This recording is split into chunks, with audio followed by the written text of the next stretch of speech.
Iya jagat mangestung karo wayah Bathara Jagat putraku nggih wong Jentara. Kula wonten dawuh Rama, kula wonten dawuh Rama. Wis watara nggoning sun ngrasa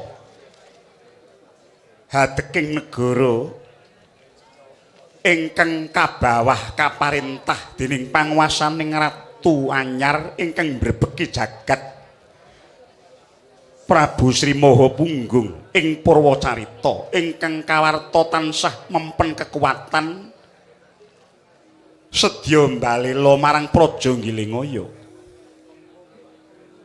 Waduh, Rama Dewaji kepareng wingking putra munjuk atur ngarsa paduka Kanjeng Rama Prabu. Iya piye Harnindra?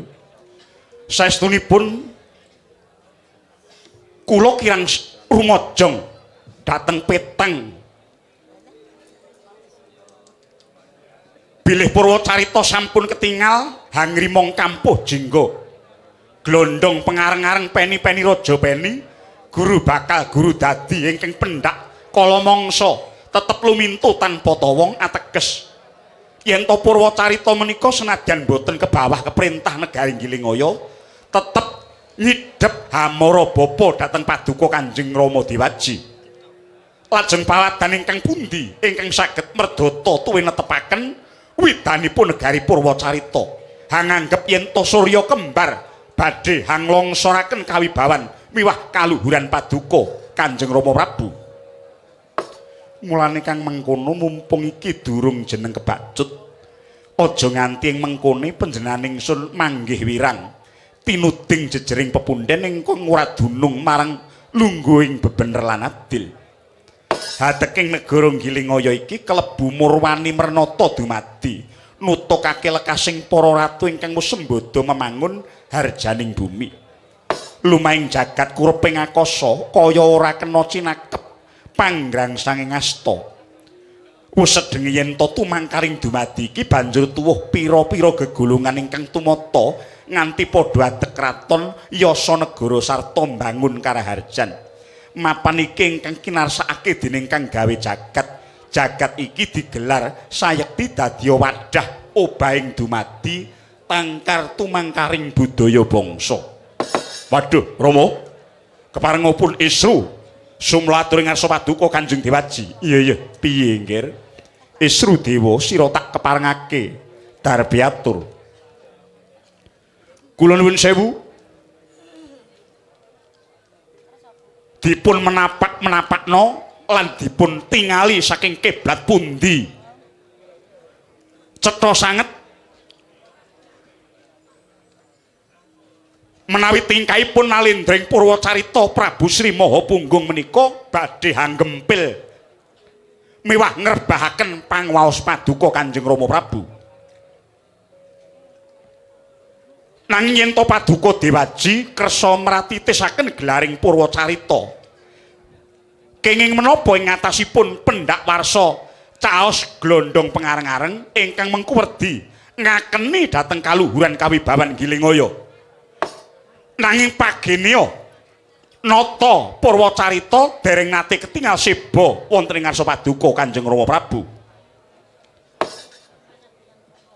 Wonten tetembungan sedumuk bathuk senyari bumi. Nalika dereng wonten hateking Purwacarita nadyan maksih wujud wana tutupan greng bebondotan tetep kalebet bumi wewengkon Nggilingaya. Dados cetanipun negari Purwacarita wiwit duk kunanipun menika kebawah keperintah negari Nggilingaya inggih ing wewengkon panguwaos paduka Kanjeng Rama Prabu. Mila sabab menapa paduka ndatak ngrakit kesabaraning penggalih sampun cetha wela-wela mboten kenging dipun kikipi malih lorek bebudenipun Sri Mahapunggung anggenipun badhe ngendhih kawibawan paduka Rama. Kyatri sang kapirangu rinangkul kinempit kempedo sang retnaning bawana ya kitu kang walang ati.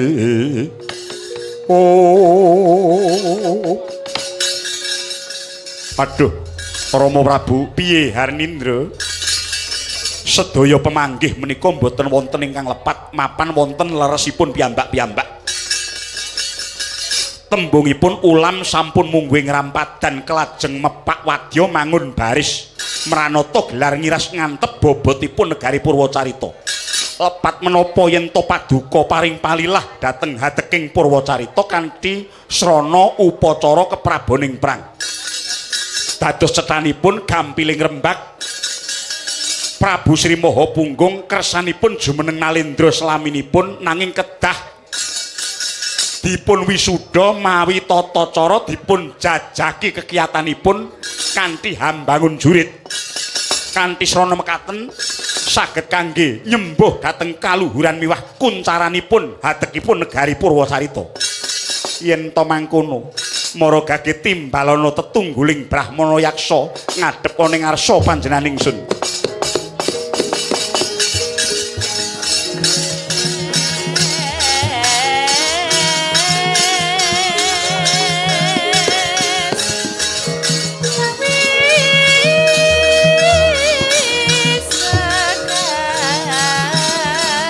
Pandhita Karyawan sepindha kondang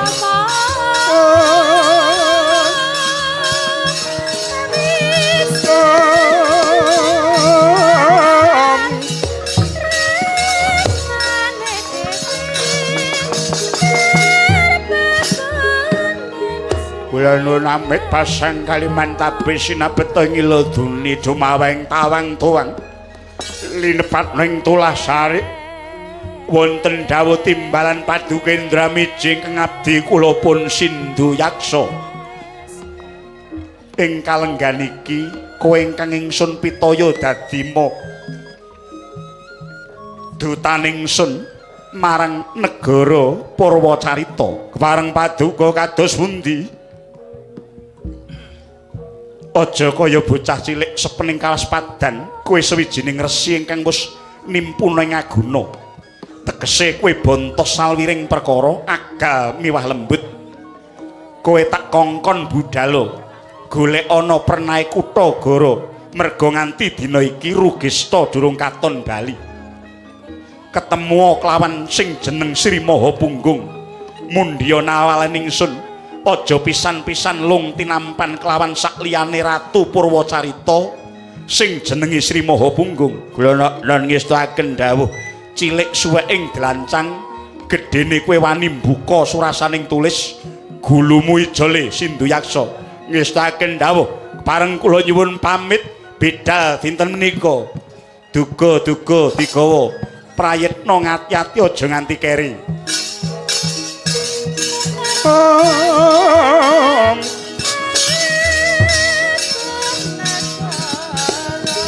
Nyanglunging kadung maleng kong lir kawersan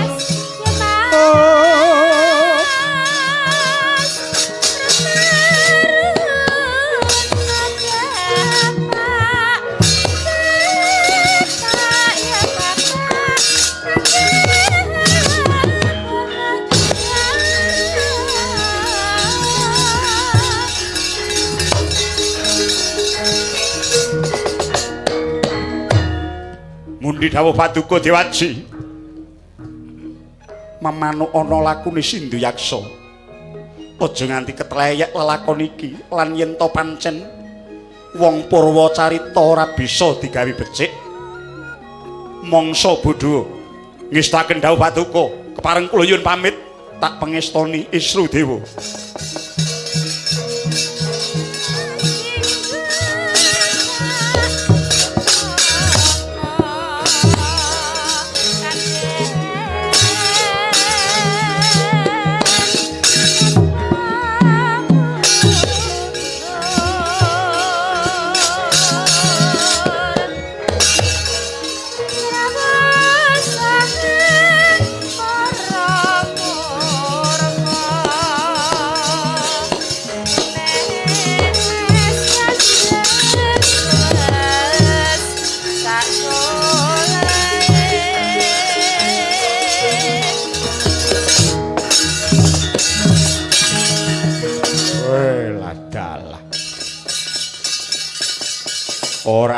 bobot ning uga dudu gawean sing enteng. Kesaguan sing tak sangkul iki dudu perkara baen-baen.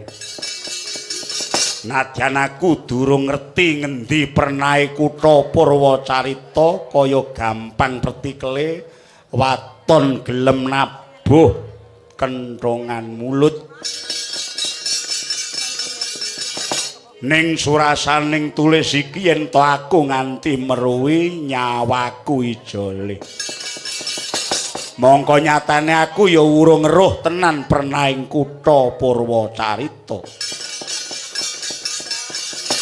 Mengko ge aku ki malah bali mung karyaran mati direncak karo wong Purwacarita. Wah. Ning apa ya mokal yen padha cethek budene wong Purwacarita.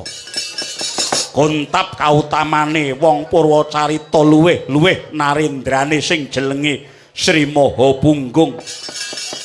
Mestine gedhe pangapurane menyang duta mendhapur utusan kaya aku iki dene kok ya ora kena semono. Upamane surasaning tulis iki memanas ati ngobar nesune wong Purwacarita, watake wong muring kuwi sok lali Purwadaksina. Bisa-bisa aku dadi paran pamuringe banjur dirangket. Aku dipicis ana tengahing alun-alun Purwacarita. Upama ta mengkono ora kleru sinuwun mitaya marang aku. Aku dadi duta kudu bisa ngrampungi. Tujune aku iki pendhita nadyan tuwek isih kober nggatekke kanuragan kasantikan to sing balung uleting kulit. Ya iki mengko bakal ana guna paedahe. Ngendi dununging kutha Purwacarita?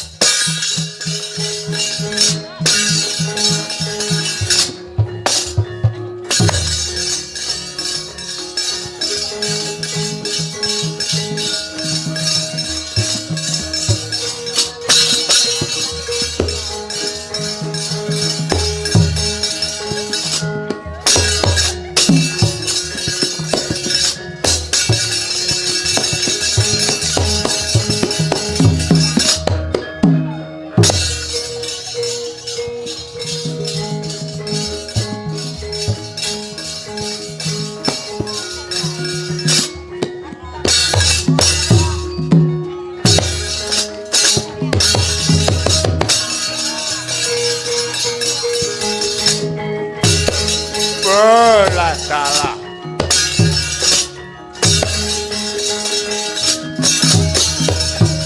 Sikra kang pala tumingal prang campo samya ngedali lercacet wileting kota kayuan kong mangun sang niti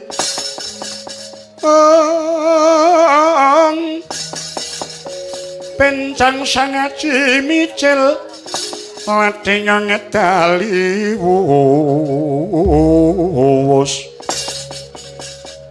Trasta Surawilaka kaya buta singa wregil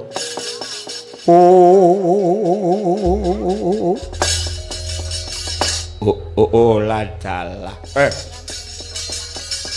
tujune waspada paningalku mumpung iki ana wong nedhengan ndon laku tiwas kebeneran tak takon pisan pernahe Purwacarita nitik saka nyandang penganggone kang sarwa prasaja ora aneh-aneh cetha yen to iki mung bangsaning kawula lumrah kisanak mara kaki kowe mandheka aku kepengin takon kowe mandheka sik nggonmu mlaku aku arep takon menyang kowe apa kowe dunung pernahe kutha Purwacarita yen kowe ngerti gelem ngandhani aku gedhe sihku menyang kowe lan bakal tak paringi bebungah duit ingkang ora sethithik cacahe Oh. Menika kados wonten setunggaling brahmana ingkang kepareng pitaken dhateng kula. Iya. Aku takon nyang kowe gage tuduhno. Ngendi pernae, ngendi dalan kang anjek menyang kutha Purwacarita. Mengko kowe bakal tak paringi bebungah Mas Picis ingkang murwat sakwatara bisa dadi senenging pikirmu Kisanak. Sang Brahmana sanes sabab Picis sanes sabab Brana anggen kula badhe suka wangsulan pitaken jengandika nanging amargi jengandika menika mbetahaken pitulungan kula tiyang nedha tulung menika mesti keribetan manahipun kajudekan nalaripun sarta tiyang purun tetulung menika kedah lila legawa tansah namung derek keparengipun ingkang dipun tulungi namung sumangga keparengipun sang penemban.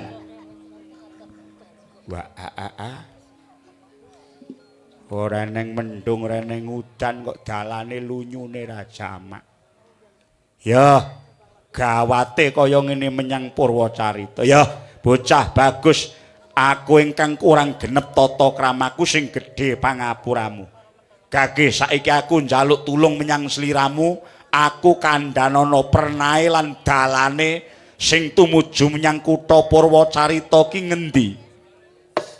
Sang Penemban, kados mboten kawratan kula suka pitedah dhateng jengandika. Langkung rumiyin keparenga kula badhe nuwila krami jengandika. Wingking saking pundi pertapanipun sinten menggah peparap jengandika Penemban keparenga kula badhe manem Brama basukining lampah. Ya. Ngene ya. Kowe manem Brama aku gawe gedhening atiku peparapku Begawan Sinduyaksa saka pertapan Ngarga Tumitah. Aku saiki genti takon jeneng sampeyan sapa? Lah rak ngaten dados tegesipun menika jangkep anggen kula tepang srawung lan sang Brahmana. Awit menapa Brahmana menika derajat titah ingkang sampun pinunjul kuwasa mangreh pamikir pangucap lan pakarti. Nampa kanugrahan tumraping kula saged caket lan lelados dhateng setunggaling Brahmana ingkang waskita Penemban. Sak mboten-mbotenipun peksa wonten kacekipun saged ngempek eyom ngalap daya dhateng woing kasutapan jengandika. Wonten wewangsun cara kina yen kepengin pinter nyedhaka sarjana, yen kepengin wirya nyedhaka ratu, yen kepengin utama nyedhaka satriya, yen kepengin wicaksana nyedhaka pendhita. Yen jengandika ndangu nami kula pun Jaka Puring. Wah Jagat Dewa Bathara, jenengmu kek apik men. Ning rada bingung nggonku arep negesi tembung. Merga tembung Jaka kuwi genah wis cetha, ning nek Puring kuwi saka tembung pura ing. Kok aneh. Nek nitik nyandang penganggomu nuduhke derajat kawula pedesan. Ning jenengmu kok marah menyang asal kamulan. Apa kowe isih klebu kerabat kraton Purwacarita? Sanes Penemban, kula pancen derajat wisya amung dagang bebara lelayaran pagawean kula. Rumiyin mila saking bawah negari Gilingaya lajeng kula keplantrang-plantrang krana luru cekaping panggesangan lajeng katrem ngantos sakmangke mapan wonten ing negari Purwacarita. Oh. Yen ngono rak jeneng isih waris dhewe. Lah aku iki rak ya saka Gilingaya to. Ora beda wutah klairamu. Bedane kowe darahing dagang, nek aku iki darahing Brahmana. Aku traing pendhita. Inggih, menggaing kasta derajat mboten lepat yen kedah ngaji-aji dhateng jengandika sang Penemban. Tetela yen dados wiwaraning dewa nedahaken nugraha dhateng Jaka Puring. Ning anu Gus, tangkeping pesrawungan jenake wong jagongan ganyike wong rembugan kuwi jebul suwe-suwe kok marai lali karo butuhe sekawit ya. Nalika mau aku rak takon kowe ngendi pernahe lan ngendi dalane menyang kutha Gara Purwacarita. Wangsulanmu kok muluk kaya dara bundet kaya bolah ruwet nganti aku meh kelangan enggok. Duh Sang Penemban, sewu lepat adah deduka yen kula kirang Trapsila sinengguh badhe mingsetaken dhateng sedya jengandika. Mula kuwi wis cukup semene wae ya, nggone padha warta winartan ngraket pesrawungan cukup semene wae. Gage saiki ndang kowe tutura ngendi dununge ingkang tumuju marang kutha Gara Purwacarita. Kula nuwun sewu. Kula badhe nyuwun priksa langkung rumiyin kinten-kinten mangke wonten kepareng menapa jengandika adreng badhe tindak dhateng Purwacarita. Lha kowe rak butuhku to? Kuwi butuhku kuwi karepku sing kudu ngerti. Mung kowe duwe kewajiban mangsuli pitakonku rak ngono. Kula nuwun sewu, kula menika sampun klajeng prasetya dados kawula warga negari Purwacarita. Kula rumangsa ndarbeni ugi tumut ngrungkepi negari Gilingaya, ugi kula ngemuti bilih menika wutah rah kula. Yen kula mboten dipun keparengaken minta katerangan, saged-saged kula kelepatan saking negari Purwacarita. Inggih yen tindak jengandika menika tanpa sangsaya. Mangke yen manggih sanes kara rak kula ugi kapradata dados seksi ingkang sepisanan. Yen perlu jengandika kula dherekaken piyambak sampun ngantos silip margi. Monggo kula dherekaken dhateng kitha Purwacarita. Lho. Ya pancen kaya ngono aku ora kabut tan aku iki duta negara Gilingaya ingkang mundi layang bakal diaturake panjenengane Ratu Purwacarita. Mungguh surasaning tulis aja meneh kowe, aku dhewe wae ora kena weruh sebab banget wadine lan gawate. Iki mengko nyebit lan katentremaning negara Purwacarita lan uga negara Gilingaya. Lah rak ngaten. Cetha anggen kula badhe suka wangsulan. Muspra sia-sia jengandika badhe dhateng kitha Purwacarita sabab ing dinten kalenggan mangke sinuwun Prabu Sri Mahapunggung nembe jengkar saking negari. Menawi dipun srantya mbok menawi ngantos setahun kalih taun ewadene kepareng wangsul inggih namung sumangga kula nderekaken Raharja. Dek saya teteh kowe. Kok wijang temen kowe weruh kahanan negara Purwacarita. Mongko lakuku iki kudu entuk gawe sowan ngabyantara ana ngersane panjenenganing nata Purwacarita Prabu Sri Mahapunggung. Yen aku bali karo soroh jangga pagas cagaking mestaka, apa kowe seneng nek aku bali nglenthung ora entuk gawe? Jengandika bacut inggih mboten saged yen kondur nuwun sewu layang kedah dipun tilar wonten mriki. Wah. Kundang kanjeng sanget lap-lap katon lir gintang ngalis. Resang mawe kandrung sabarang katulu. Jagat Dewa Bathara. Wah. Pancen gawat rumpil dalane nyang Purwacarita. Lagi kepethuk kawula cilik wae aku wis wuta peningalku. Ora waspada gatining semu Jaka Puring. Aja dadak mbesut basa aling-aling busana cara pejaraan. Persajan wae kowe ngaku tembung basamu kuwi dudu basane kawula pidak pedaraan. Caturmu dudu cature wong saudon saurupan. Nyampar pundak nyampe ucapmu. Wani mbekal layang kang dudu wajibe apa tata krama mengkono kuwi wis dadi budayane wong Purwacarita. Sinduyaksa. Sasap paningamu wuta kawaspadanmu. Eling-eling pendhita mung munggah ompakan. luwung tetelo jubah kapanditanmu nyandango pedang iwa langkap dadi prajurit karuan nggonku bakal ngrangket kowe yen kowe trima layang tak tampani baliya kanthi basuki ning yen kowe sedya mbacut laku aja ngimpi yen to kowe kelakon mecak kraton Purwacarita. Wah saya ndluya ucapmu kowe Jaka Puring saiki wis ketok kedhok kajetenmu duta ingkang dipitaya ratu mestine wis sambe gana marang akalan lembut kowe sedya memalang laku kudu duluputku yen kowe kudu katriwandan dadi bongkokan ning tanganku ayo yen kurang sekti meguru kurang gaman bedati ora gelem bali saka kene lakon dadi ndok amun-amun wah nyenggara macan parak kowe